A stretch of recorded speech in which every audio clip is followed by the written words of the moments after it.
resultante da digestão hipercalórica, o gasto energético diminuído e poderá estar associado a fatores genéticos, metabólicos, emocionais, ambientais, culturais e comportamentais, sendo considerado, portanto, um ensino multifatorial. Entre os grupos populacionais, as crianças e adolescentes são grupos populacionais que convivem com a condição crônica e suas consequências.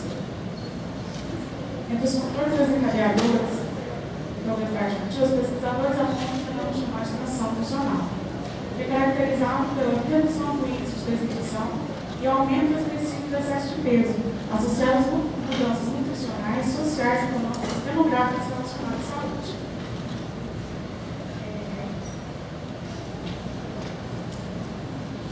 A obesidade é uma poderá ser dependente de fatores fisiológicos, que são responsáveis por cerca de 95% dos casos ou mais de obesidade, que estão relacionados a fatores externos, de origem da alimentação, atividade física e estresse. Outros 5% são relacionados a fatores endógenos, que estão relacionados por componentes genéticos, medicamentosos e metabólicos. Neste contexto, o estudo foi desenvolvido para responder a seguinte questão de pesquisa: o que os estudos brasileiros sobre a obesidade infantil descrevem sobre a prevalência, os fatores contribuintes, as complicações e os desafios para o tratamento e prevenção da obesidade infantil, contribuindo para a reflexão sobre o impacto da obesidade na saúde das crianças e apontar os caminhos dos profissionais ao escolher intervenções eficazes no cuidado dessas crianças. Os objetivos do estudo foi apresentar o perfil da produção científica brasileira sobre a obesidade infantil, descrever os aspectos relacionados à prevalência da obesidade infantil no Brasil, identificar os fatores contribuintes e as complicações associadas à obesidade infantil e descrever as intervenções para o tratamento e prevenção da obesidade infantil. Atualmente, optou-se por realizar uma revisão integrativa da literatura, que permite realizar uma ampla análise da produção científica sobre um determinado assunto. Tem como meta elaborar e síntese do conhecimento científico, apresentar as consistências e inconsistências teóricas e metodológicas do conhecimento produzido, e apontar os autores do conhecimento, as conclusões, recomendações e implicações da prática, favorecendo a avaliação da aplicabilidade teórica das questões de saúde. Para a composição da amostra, foram considerados os seguintes critérios de inclusão: os artigos publicados em português, no período de 2008 a 2011, contidos na base de dados do Biblioteca Virtual em Saúde, utilizando como busca os seguintes escritores: sobrepeso em criança, sobrepeso em pré-escolar, sobrepeso em criança, obesidade em criança, e obesidade em pré-escolar. Foram excluídos relatos de experiências, livros, dissertações, teses, monografias e artigos de produção. Para a busca de gerenciamento das evidências, foi utilizado um software aqui no T5, que permitiu a construção do artigo construção do trabalho com rigor. Inicialmente foram identificados com títulos e resumos 305 artigos, destes 179 eram publicados, submetidos à leitura preliminar de 129 artigos, dos quais 88 foram excluídos porque não atendiam os critérios de exclusão, e submetidos à leitura de análise crítica 41 artigos. Esses 41 artigos foram categorizados em um instrumento de análise crítica e continham dados de identificação do artigo, dados de identificação dos autores e identificação do delineamento metodológico do estudo. Para a ciência integrativa, foi realizada a descrição das características gerais da produção científica, a descrição narrativa dos principais resultados, conclusões e implicações do processo de cuidado de crianças ouvidas. Resultados de discussão. Na tabela 1, pode perceber que a obesidade infantil é um assunto atual, e por ter sido produzido artigos nos últimos 4 anos, com destaque para o ano de 2009 e 2010. Quanto à área de conhecimento, as áreas que mais produziram foi a área multidisciplinar, a medicina e a educação física. E a maioria dos artigos foram produzidos por pesquisadores vinculados à instituição de saúde. Quanto ao periódico, Identificou-se com a Revista Paulista de Pediatria, o Jornal de Pediatria e a Revista Sociedade Brasileira de Cardiologia, que produzia artigos sobre esse tema. Com o atual método, prevaleceram estudos epidemiológicos que descrevem os aspectos relacionados à prevalência da obesidade infantil. Quanto aos grupos temáticos, os artigos foram classificados quanto a prevalência da obesidade infantil com 46,39%, os fatores contribuintes para a obesidade infantil com 24,39%, as complicações da obesidade infantil com 48,38% e as intervenções para a prevenção e tratamento da obesidade com 17,7%, com destaque para as complicações da prevalência da obesidade infantil.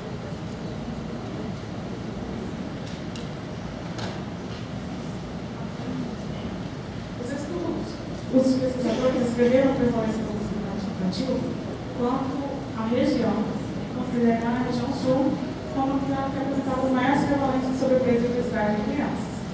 Quanto ao gênero, alguns estudos apontaram que crianças do sexo masculino em todas as faixas etárias apresentavam as maiores prevalências de sobrepeso e obesidade.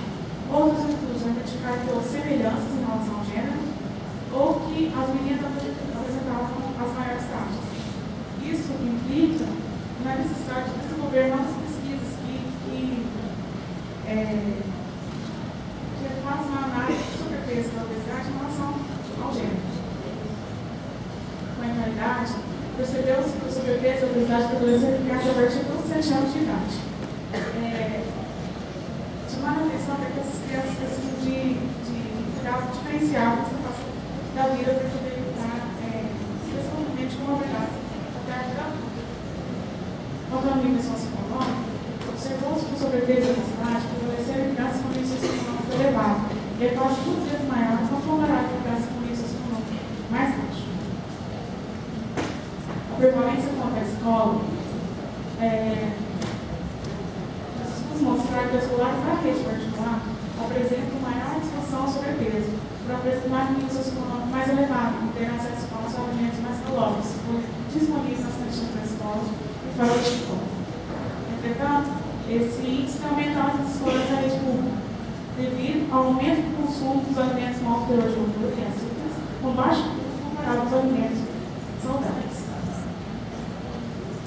Os fatores contribuintes, os pesquisadores apontaram o elemento familiar. O menor que o salário mínimo é um fator preocupante, devido ao alto custo dos alimentos saudáveis, contribuindo para o aumento do consumo de alimentos inadequados.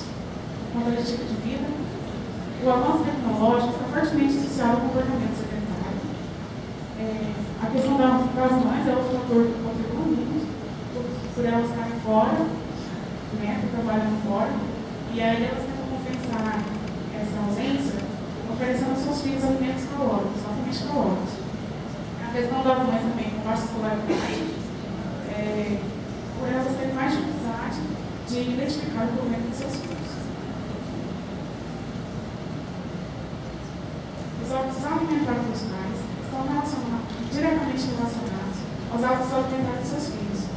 Devido ao estilo de vida atual, os pais não transferiram aos seus filhos o hábito de trocar refeições saudáveis por lanches rápidos. O consumo de uma dieta desequilibrada, com alto teor calórico associado ao número de refeições diárias, contribui seriamente para o desenvolvimento da obesidade. A predisposição genética é outro fator que pode ser determinante associado à atividade física sedentária e hábitos alimentares inadequados para acelerar o ganho moderado. Fenômenos gestacionais são ligados a doenças da gravidez, como a obesidade na gravidez, tem influência no peso da criança desenvolvendo uma tendência precoce ao sobrepeso e resistência insulina. Dentro da alimentação materna, os pesquisadores apontaram um fator de proteção, porque eles afirmam que no período do nascimento até os 6 meses de idade, essas crianças estão se formando a composição corporal e fazendo o desenvolvimento das funções endócrinas. A introdução complementar de na primeira infância contribui para a intensa produção de adipócitos, favorecendo a formação do tecido adiposo.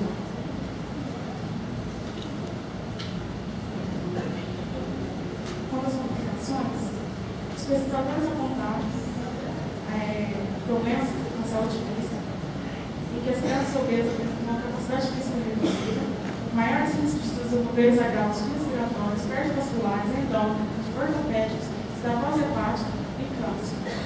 Essas crianças, por serem mais estigmatizadas pela sociedade, elas apresentam maior chance de desenvolver problemas sociais, por serem discriminadas e sofrer preconceitos.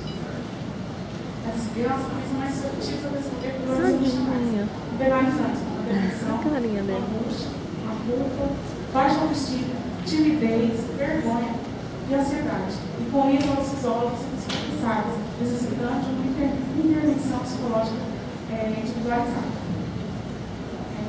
Essas crianças apresentam também características negativas, como a passividade, o medo, a maldade, a voracidade, a insegurança e sentimentos de inferioridade. E esses problemas refletem na vida adulta em todos os sentidos.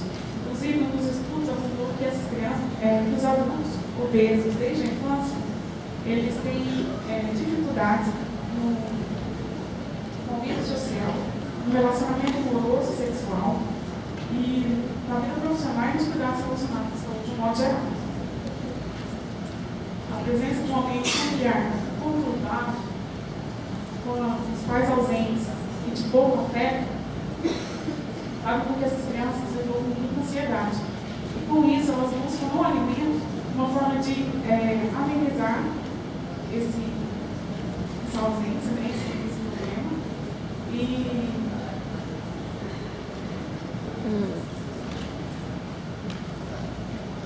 quanto ao tratamento, a obesidade infantil é pouco documentada comparado com o tratamento da obesidade em adultos. Não havendo um tratamento considerado padrão. O tratamento medicamentoso no uso do caminho não é recomendado para pacientes pediátricos. O tratamento cirúrgico não é indicado para menores de 18 anos. E o recomendado é o tratamento com uma equipe multiprofissional, por seu caráter multifatorial.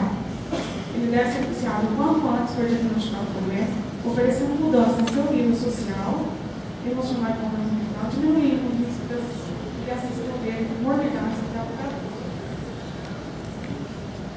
A prevenção precoce é a maneira mais eficaz de diminuir a forma nacional e menos onerosa a incidência da obesidade e, consequentemente, das doenças degenerativas na vida adulta, proporcionando melhor qualidade de vida.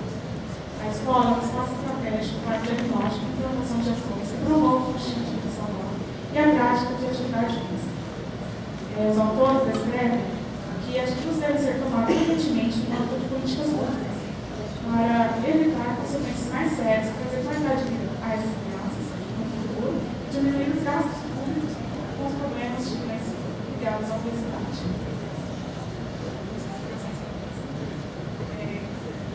Com o aumento da prevalência, percebeu que a obesidade em crianças é extremamente preocupante devido às suas repercussões. Tornou-se um problema de saúde pública de grande relevância. A tradição nutricional, o estilo de vida moderna, alterou os hábitos alimentares e chama a atenção para a necessidade de educação em saúde e a necessidade de estabelecer estratégias para melhorar a adesão de medidas preventivas no âmbito da escola e do ambiente familiar, independente da classe social. Os profissionais de saúde, que selecionam mais desenvolvimento, temos maior contato com os pacientes, podemos atuar de forma mais concisa, incentivando a adoção de hábitos mais saudáveis nas famílias e nas escolas e acompanhando cuidadosamente o crescimento e desenvolvimento das crianças e colocando em prática as ações de saúde. As minhas referências. Muito obrigada.